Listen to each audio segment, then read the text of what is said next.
নমস্কার বন্ধুরা, যোজনা হেল্প বাংলা চ্যানেলের আরেকটি নতুন ভিডিওতে আপনাদের সকলকে স্বাগত জানাই।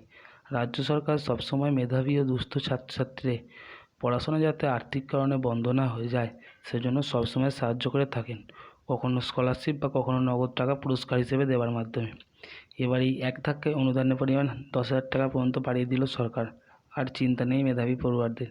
দামি গ্যাজেটের অভাবে আধুনিক পড়াশোনার আদব কায়দা থেকে পিছিয়ে পড়া পড়ুয়াদের জন্য সেরা প্রকল্পের সন্ধান এনেছেন মুখ্যমন্ত্রী মমতা বন্দ্যোপাধ্যায়।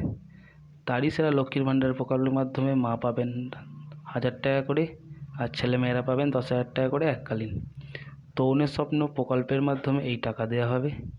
এছাড়া আগে শুধুমাত্র দ্বাদশ শ্রেণীর ছাত্ররা এই প্রকল্পের সুবিধা পেত, কিন্তু এখন 2024 সালে একাদশ দ্বাদশ উভয় শ্রেণীর ছাত্রছাত্রীরাই এই প্রকল্পের জন্য এককালীন 10,000 টাকা করে পেয়ে যাবে। কীভাবে আবেদন করবেন, ডকুমেন্টস কী লাগবে, কোথায় আবেদন করবেন, সম্পূর্ণ বিস্তারিত জেনে নিন আজকের এই ভিডিও থেকে। আর ভিডিওটি স্কিপ না করে প্রথম থেকে শেষ পর্যন্ত দেখুন। আশা করি আপনাদেরকে সঠিক তথ্য দিয়ে সাহায্য করতে পারবো। আর চ্যানেলে নতুন হলে অবশ্যই চ্যানেলটি সাবস্ক্রাইব করুন, যাতে এই ধরনের তথ্যমূলক ভিডিও খুব সহজে আপনার কাছে পৌঁছে যায়। এই প্রকল্পের মাধ্যমে কী কী সুবিধা পাবেন? তরুণের স্বপ্ন পরিকল্পনা অধীনে প্রত্যেক শিক্ষার্থী 10,000 টাকা করে আর্থিক সাহায্য পাবে, যা মোবাইল কেনার জন্য দেওয়া হবে। সহায়তার পরিমাণ এককালীন পুরস্কার হিসেবে দেওয়া হবে, যার অর্থ প্রত্যেক ছাত্রছাত্রী এটি শুধুমাত্র একবারই পাবে।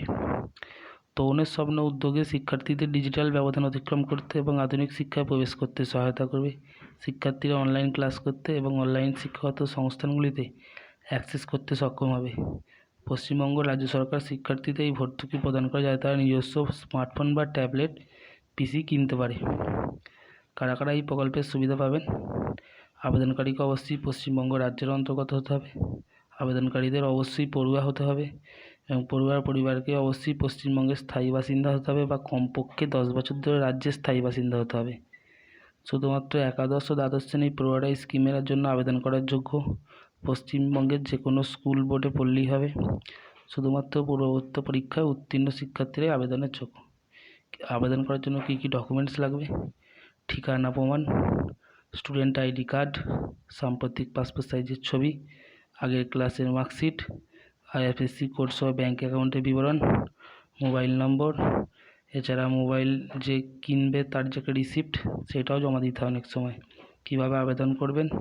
পশ্চিমবঙ্গের তরুণ স্বপ্ন প্রকল্পের অফিসিয়াল ওয়েবসাইটে যাবেন। হোম স্ক্রিন অ্যাপ্লিকেশানে গিয়ে বিকল্পে যান, এটিতে ক্লিক করুন, নতুন পেজ খুলবে।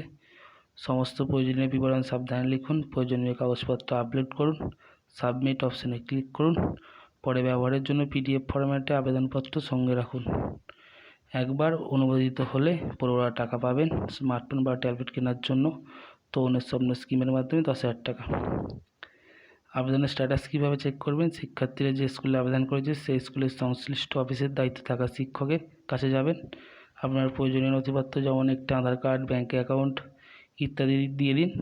স্যারেরা বাংলা শিক্ষা পোর্টালে গিয়ে সেখানে প্রকল্পের আবেদনের স্থিতি, জমাকৃত নথির পরিমাণ সমস্ত কিছু জানিয়ে দিতে পারবে। তবে বেশিরভাগ ক্ষেত্রে এই আবেদন স্কুলের স্যারেরাই করে দিয়ে থাকেন, অতএব চিন্তার কোনো কারণ নেই। যখন এই প্রকল্পের আবেদন শুরু হবে স্কুলের স্যারেরাই বলে দেবে, স্কুলের স্যারেরাই সমস্ত কিছু ডকুমেন্টস নিয়ে আপলোড করে দেবে এবং এই প্রকল্পের সঠিক সুবিধা আপনারা পেয়ে যাবেন।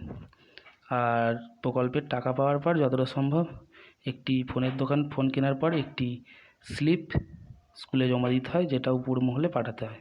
তো এই ছিল আপডেট। ভিডিওটা যদি ভালো লাগে অবশ্যই চ্যানেলটি সাবস্ক্রাইব করবেন এবং পাশে থাকবেন। ধন্যবাদ।